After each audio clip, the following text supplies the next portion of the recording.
Every 10 minutes, a person is added to the organ transplant waiting list. Over 2,000 children are on the waiting list alone. If you or a loved one were waiting for an organ, would you care if it came from another person or was grown from your cells in a lab? The awareness and support of lab-grown organs needs to be made a priority in our society because it can be a true benefit for the future. Currently, UNOS reports over 116,000 patients in need of life-saving organs.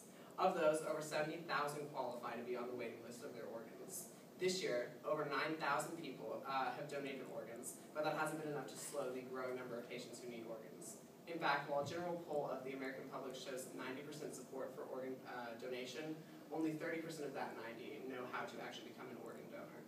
The lack of knowledge about organ donation itself is an indicator of the severity of the treatment of patients with organ failure, without considering the lack of education regarding lab-grown organs. Many necessary organs cannot be donated from living donors. Partial livers and a kidney, bone marrow, and blood all can be given while living. A heart, lungs, corneas, and other organs cannot be donated while living. Oftentimes, while families may be rejoicing getting an organ, another family is grieving the loss of a loved one. Even so, the lag time between finding organ matches and transplanting them is often too great to save a patient. Worse, even perfect matches with flawless transplants can still be rejected by the patient.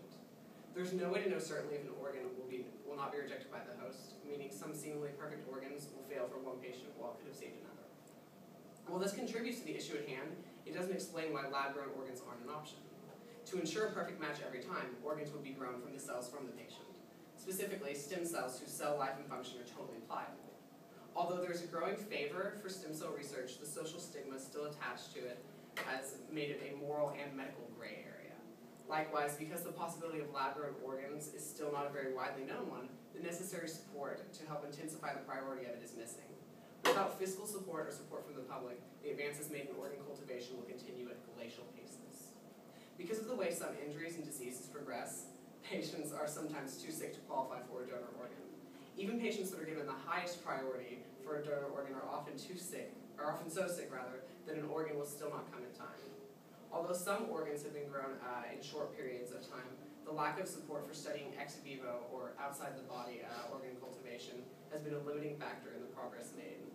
Lab-grown bladders are one of the most common successful artificial organs. The most advanced bio-artificial organ grown so far was grown in 2 days in 2011. A cancer patient in Switzerland was given a new trachea grown from his own stem cells and a biomesh created in a lab. Complex organs like hearts, lungs, and livers are still unimaginable at this stage in the field. Medicine didn't make it this far to be called immoral and let thousands of lives be lost. The anatomical study of humans was once opposed and prohibited by religion, but has led to monumental changes in health and life of humanity. If there's a next step for saving patients with organ failure, bioprinting, the method of organ cultivation most often used, is that next step.